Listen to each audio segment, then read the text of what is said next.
San Jose şəhərində unudulmaz anlar yaşandı. Şimali Kaliforniya Azərbaycan Mədəniyyət Cəmiyyətinin təşkilatçılığı ilə milli kinomuzun əfsanəvi siması xalq artisti Rasim Balayev burada yaşayan azərbaycanlılarla səmimi görüş keçirdi.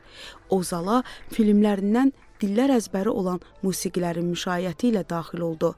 Soydaşlarımız ustad aktyoru alqışlarla qarşıladılar. Tədbirin aparıcısı Dilarə Həsənova sənətkarın yaradıcılığı haqqında məlumat verdi. Bugün burada bizim qonağımız Azərbaycan mədəniyyətinin, kino sənətinin parlaq və əvəz olunmaz siması, hər birimizin yaddaşında dərin iz qoymuş, obrazların yaradıcısı, Azərbaycan Kinematografiyaçılar İttifaqının sədri, dəyərli xalq artistimiz, gözəl insan, gözəl ata, gözəl həyat yoldaşı, gözəl vətəndaş Rasim Balayevdir. Onunla birlikdə həm kino tariximizə nəzər salacağıq, dostlar, həm də sənətkarın şəxsi və səhnə arxası xatirələrini dinləyəcəyik. Düşünürəm ki, hər birimiz üçün bu xatirələr çox maraqlı olacaq. Gəlin dəyərli sənətkarımızı bir daha alqışlayaq və tədbirimizi başlayaq. Görüş boyu görkəmli kino xadiminin çəkildiyi filmlərdən fraqmentlər nümayiş olundu. Bir söz de mənə, nəsindir? Vəsf elə məni şair. Vəsf zamanı deyil, afət. Ölümə gedirəm, yalvarıram.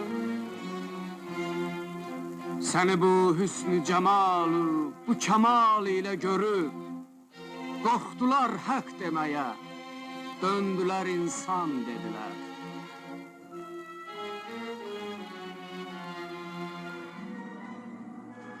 Parmağındakı o altın üzüyü sənə kim bağışlayıb? Ver onu mənə. Onun nişanlarını mən bilirəm.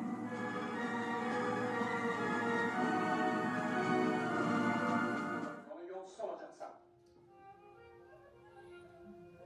Lakin sən anlamadın ki, bu dünyada bircə gün azad yaşamaq 40 il boyundur altında sürünməkdən daha üstündür. Tamaşaçılar Nəsiminin dərin fəlsəfəsini, Babəkin qəhrəmanlığını, Dədə Qorqudun hikmətini bir daha xatırladılar. Rasim Balayev isə hər fraqmentdən sonra həyat və sənət yoluna dair maraqlı xatirələrini bölüşdü. İlk filmdir ki, Azərbaycanda Kodak'da çəkilib. O vaxtı Kodak'da Valyutenanı aldırırdı. Sovet vaxtı çətirdi, rəhmətli Heydər Əliyev ona çox kömək elədi. O aparaturu aldırdı, yeni aparatura. Mesela Almanya'dan refleks deyirlər, nə deyirlər, o vaxt belə bir aparat çıxmışdı. Qiyməti də 400 ya 500 min dollar idi. O vaxt onu aldırdı. Sonra Nəsimi də bir yer var, göbək rəqsi oynayırdınız. Orada xalçalar düzülüb yerə. O hamısı bizim Bakıda yadındadırsa Qız Qalasının yanında bir Çınar valyuta dükkanı vardı. Orada onu dollara satırdılar. O vaxt da yadındadır.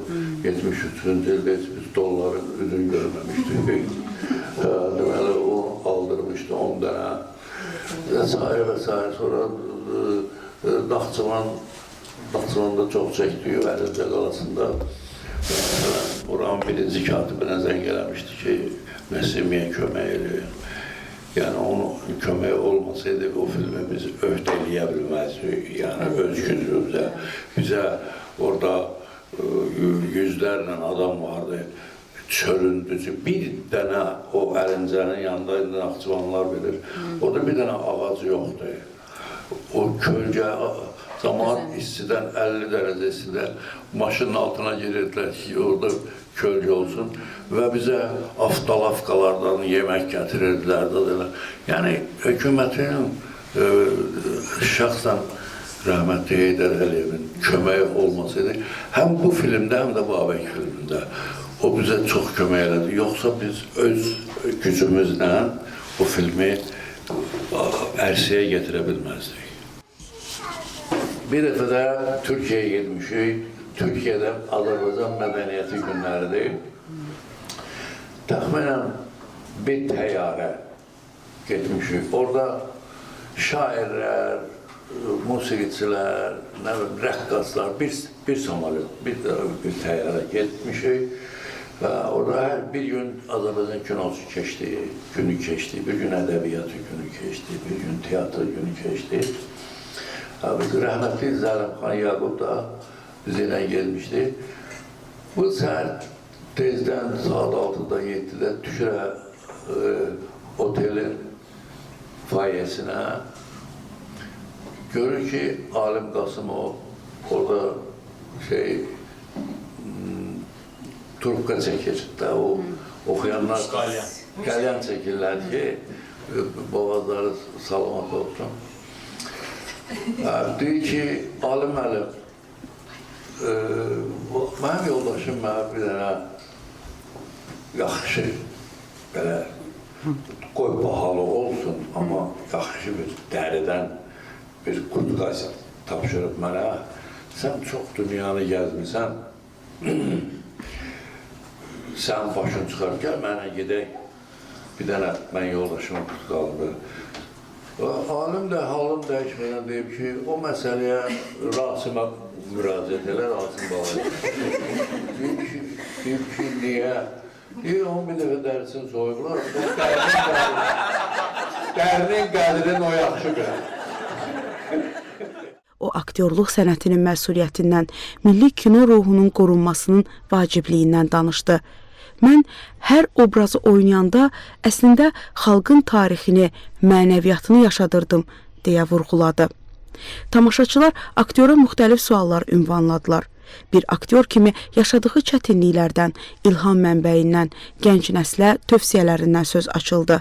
Rasim Balayevin səmimiyyəti zalda emosional ab-hava yaratdı.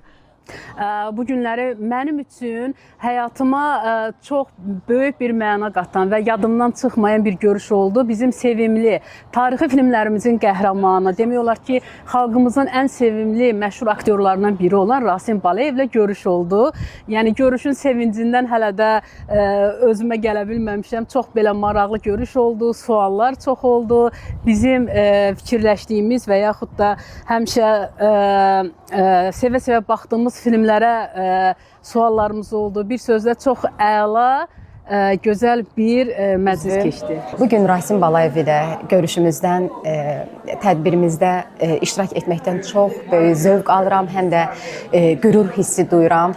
Bir Azərbaycanlı və Kaliforniyada Azərbaycanı təmsil edən ziyalı olaraq bu cürə görüşlərin daha çox olmasını diləyirəm.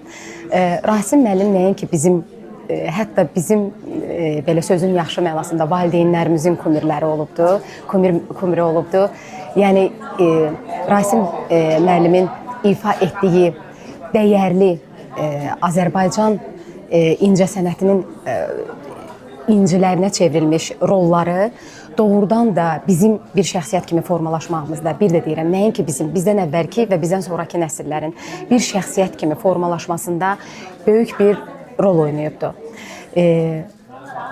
Nə xoş bizə ki, bugün vətənimizdən uzaq bir yerdə, uzaq bir mövqedə, icmamızla birlikdə, dəyərli, əziz dostlarımızla birlikdə Rasim müəllimin, gəlin belə deyək də, Kaliforniyadakı ocağına yığışmışıq. Doğrudan da çox xoşdur. Görüşdən böyük zövq alırıq. Həm də bunun bir mənəvi, sanki o çatışmayan, boş qalmış o mənəvi qidamızı alırıq. Onunla söhbətlərdən və doğrudan da xoşdur bizə ki, Rasim müəllim bugün buradadır. Ona Allahdan uzun ömür və can sağlığı arzu edirik və hələ uzun illər, bundan sonra uzun illər Azərbaycan kinosuna və kinematografiyasına xidmət etməsini diləyirik. Təşəkkür edirik. Görüşün sonunda yerli diaspor nümayəndələri, iştirakçılarla xatirə şəkilləri çəkildi. İmzalı afişalar təqdim olundu.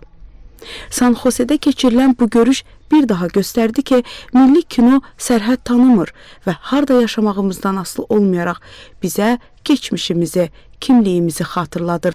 Qoy bu qardaşlıq süfrəsi başında diləyimiz, birliyimiz, azadlığımız var olsun.